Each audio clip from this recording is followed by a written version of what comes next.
Assalamualaikum warahmatullahi wabarakatuh. Waalaikumsalam warahmatullahi wabarakatuh. Alhamdulillahirabbil alamin wa bihi nasta'in ala umurid dunya waddin. Wassalatu wassalamu ala asyrafil mursalin sayyidina maulana Muhammadin wa alihi wa sahbihi ajma'in. Amma ba'd. Faqala Allah ta'ala wa huwa asdaqul qailin wal qamara qaddarnahu manazila hatta ada kal urjunil qadim. Segenap para sesepuh, para ustaz, tokoh masyarakat, Ustaz Haji Romli, Bang Khalil, dan para asatidah lain, wabil khusus sahibul musibah, saudara kita Bang Hasan beserta keluarga, jamaah majlis tahlil, majlis takziah yang dimuliakan oleh Allah. Malam hari ini kita hadir di sini untuk sama-sama mendoakan almarhumah Ibu Maryani binti Saihi. Mudah-mudahan Allah jadikan kuburnya raudhah min riyadil jannah. Amin. Allah ampuni dosa-dosanya dan Allah jadikan keluarga yang ditinggalkannya, Allah jadikan keluarga yang penuh dengan ketabahan dan kesabaran. Amin ya rabbal alamin. Kita yang datang di sini bukan hanya sekedar mendoakan, tapi juga untuk menghibur Bang Hasan dan keluarga yang sedang sedih. Takziah itu artinya kita menghibur saudara kita yang memang sedang kena musibah. Kalau kita datang dan datangnya kita ini dengan mendoakan, datangnya kita ini dengan menghibur, dengan memberikan satu ketenangan. Kalau ditinggal berasa banget, kemudian datang teman-teman di sini, datang saudara-saudara sekalian di sini, Bang Hasan merasa terhibur dan kita ikhlas melakukan ini karena Allah, maka kita akan Allah berikan ganjaran, Allah berikan balasan semisal balasan sahibul musibah. Kata Rasulullah SAW, man azza musaban falahu ajru mithlihi, falahu ajru sahibi. Siapa yang menghibur orang yang kena musibah, maka dia akan mendapat pahala, mendapat balasan semisal orang yang dikenai musibah. Kita tahu Bang Hasan beserta keluarga sudah bakti dan sudah ngurusin ibunya, maka insya Allah kita juga dapat pahala baktinya Bang Hasan. Enak nggak tuh itu saudara? Timbang datang doang, takziah doang, dapat pahala yang sama dengan sahibul musibah. Ini tujuan yang pertama kita datang di sini adalah untuk takziah atau untuk menghibur. Kemudian yang kedua, dulu saudara, dulu itu ada orang bilang kalau orang meninggalnya Selasa itu katanya ngajak-ngajak. Ini Selasa ya? Lah bapak mah boleh percaya boleh kagak. Nah kalau saya bukan itu maksudnya ngajak-ngajak. Saya sering datang takziah yang meninggal orangnya lebih tua dibanding saya, sering. Saya datang takziah, mungkin bapak-bapak juga datang takziah, orangnya lebih muda dibanding kita yang datang. Itu juga kagak jarang. Kita datang takziah yang meninggal orang kaya, sering gak tuh? Sering juga. Yang meninggal orang yang gak punya, gak jarang juga. Yang meninggal anak kecil juga sering. Ini artinya maut atau kematian itu tidak bisa ditawar-tawar lagi. Maksudnya almarhumah Ibu Maryani ini sebenarnya ngajak kita untuk mengingat kematian, bukan ngajak-ngajak mati, tapi ngajak kita untuk mengingat kematian, bahwa kalau kita membacakan doa untuk almarhumah malam hari ini, maka suatu hari, suatu malam nanti pasti kita yang akan didoakan atau akan kita yang ditakziahi nanti. Kalau malam ini kita datang di sini untuk menghibur keluarga yang ditinggal, nanti suatu hari pasti keluarga kita yang kena musibah, maka orang-orang datang menghibur saudara kita. Yang meninggal siapa? Yang meninggal kita. Ini artinya mengajak kita untuk mengingat kematian, saudara. datang di majelis takziah, di majelis tahlil seperti ini adalah untuk mengencangkan kembali ingatan kita supaya kita ingat bahwa hidup di dunia ini nggak selamanya. Suatu hari pasti Allah panggil kita, nggak terkecuali. Tadi saya udah bilang yang tua juga mati, yang muda juga mati, yang kaya ya mati, yang miskin juga mati, yang dewasa ya mati juga, yang anak-anak juga mati juga. Tidak terkecuali yang namanya kematian. Maka di sini almarhumah Ibu Maryani di sini mengundang kita, mengajak kita untuk mengingat supaya kita, amal kita ini benar-benar dipersiapkan untuk menghadapi kematian. Amal kita benar-benar dipersiapkan supaya nanti ketika Allah memanggil kita, kita dalam keadaan sedia, dalam keadaan siap untuk mempersembahkan amal-amal kita yang nanti. Jamaah rahimakumullah, kehidupan di dunia ini memang seperti bulan. Allah berfirman, wal qamara qaddarnahu manazila hatta ada kal urjunil qadim. Udah dibaca tadi sama kita bareng-bareng dipimpin Ustaz Romli tadi. Dan rembulan kami tetapkan di tempat-tempatnya. Kami tetapkan di tempat-tempatnya hingga dia kembali kepada bentuk semula. Kembali seperti bentuk semula, yaitu seperti tandan sebelumnya. Kalau kita perhatikan kemarin tanggal 1 Muharram itu kan ada ru'yatul hilal. Ada orang cari atau orang mengawasi tanggal 1 yang namanya hilal. Hari Senin kemarin. Betul apa betul? Itu ada ru'yatul hilal. Tanggal 1-nya bulan itu cuma celeret begini aja, tipis. Nanti bulan tanggal 2 lebih tebal lagi, lebih terang lagi. Bulan tanggal 3 lebih terang lagi sampai puncaknya hadirin. Ini bulan tanggal 15 yang kadang disebut dengan bulan purnama. Bahasa Arabnya disebut dengan badrun. Anta syamsun, anta badrun, itu maksudnya engkau laksana matahari, engkau laksana bulan. Itu badrun, itu bulan purnama. Nanti habis tanggal 15 bulat banget, terang banget itu, balik lagi saudara.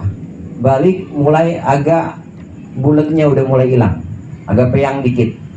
Nah kemudian terus tanggal 17 hilang cahayanya lagi sedikit. Tanggal 18, tanggal 19 terus sampai kembali lagi tanggal 29 balik seperti asalnya lagi. Yaitu tinggal celeret begitu aja. Melengkung lagi, yang tadinya bulat melengkung lagi. Kalau urjunil qadim seperti tandan yang sudah lama. Kita tahu tandan pisang itu kalau udah tua ya melengkung, dah begitu. Demikian juga kehidupan kita di dunia ini. Yang masa kecil kita diibaratkan seperti bulan tanggal 1, kemudian semakin bercahaya lagi, semakin terang, semakin bersinar. Kehidupan kita di umur-umur 40 atau 50 lagi gagah-gagahnya, lagi jaya-jayanya. Ini akan balik lagi kalau urjunil qadim, akan balik lagi seperti cahaya-cahaya sebelumnya yang lebih surup atau lebih redup lagi.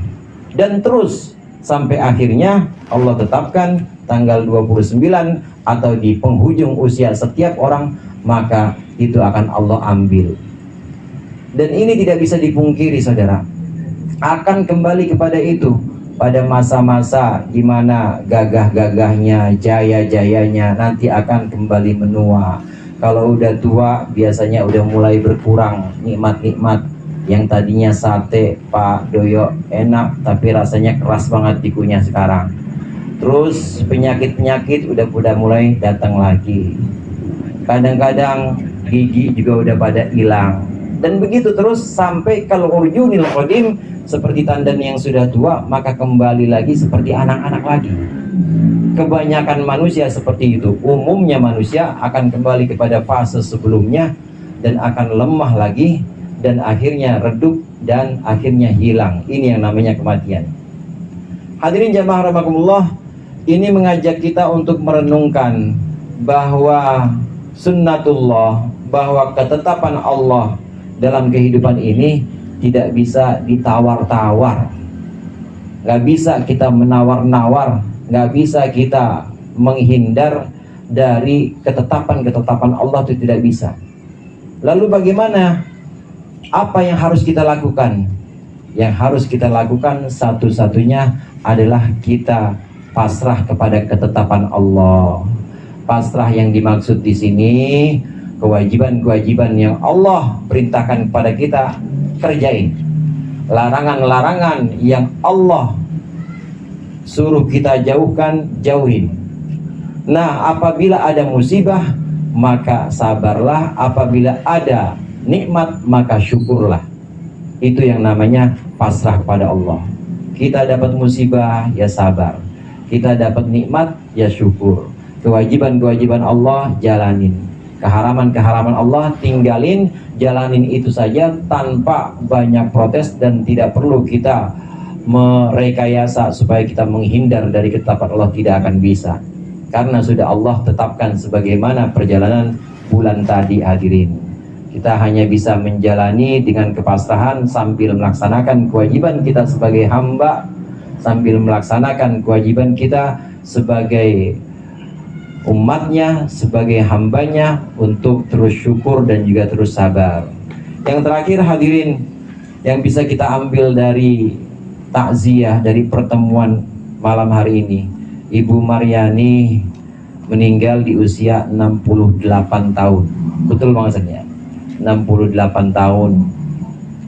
Setiap manusia, setiap orang Islam ini memiliki banyak sarana untuk meringankan dosa-dosanya.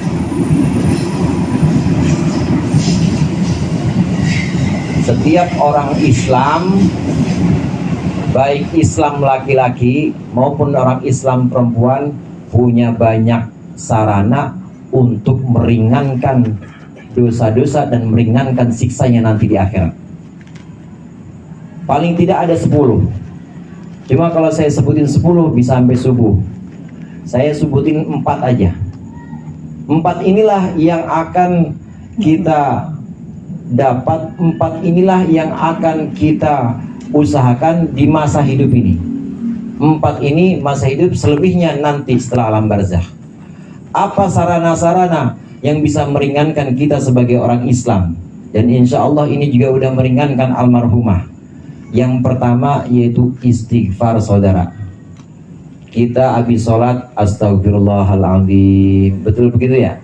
Astagfirullahaladzim, astagfirullahaladzim. Atau kita kepleset, astagfirullahaladzim. Atau kita nggak sengaja maksiat, astagfirullahaladzim. Ini adalah sarana untuk meringankan siksa-siksa, dalam arti dosa-dosa kita. Dengan istighfar insya Allah Allah ampuni. Almarhumah saya yakin juga istighfar. Almarhumah mengamalkan amalan-amalan sebagaimana guru-guru kita, orang tua kita melaksanakannya. Istighfar yang pertama. Kemudian yang kedua, semua orang Islam, laki maupun perempuan, ini bisa dihapus dosanya, diringankan siksanya nanti di perjalanan akhirat. Itu kalau dia bertaubat dan Allah menerima taubatnya. Wa atubu ilaih, ada terusannya. Astaghfirullahaladzim alladzi la ilaha illa huwal hayyul qayyum wa atubu ilaih. Artinya aku taubat ya Allah, nggak lagi-lagi aku maksiat. Aku taubat ya Allah, nggak lagi-lagi aku sholat tapi pikirannya kemana-mana. Aku taubat ya Allah, nggak lagi-lagi aku zolim atau menganiaya diriku sendiri dengan maksiat-maksiat. Taubat ini bisa menghapus dosa, bisa meringankan siksa di perjalanan seorang muslim, laki maupun perempuan. Kemudian yang ketiga, orang muslim laki maupun orang muslim perempuan ini bisa meringankan, bisa punya sarana untuk meringankan dosa-dosanya, untuk meringankan siksa-siksanya nanti di akhirat, yaitu dengan cara melakukan kebaikan-kebaikan. Kayak kita tahlil di sini, insya Allah pulang dosa kita itu udah terhapus semua. Amin. Sholat kita tadi Isya ini sudah bisa menghapus dosa antara maghrib dengan Isya. Begitu juga sholat kita nanti subuh, sholat ketemu sholat, ini juga bisa menghapus dosa kita antara isya dengan subuh. Dan seterusnya, sholat kita zuhur ini bisa menghapus dosa-dosa kita antara subuh dan zuhur. Innal hasanati yudhibnas sayyi'at, firman Allah Subhanahu wa taala. Sesungguhnya sholat-sholat, perbuatan-perbuatan baik dari Ramadan ke Ramadan, dari puasa sunnah Senin ke Kamis, Kamis ke Senin lagi, itu bisa menghapus dosa-dosa seorang muslim, bisa menghapus dosa-dosa kita.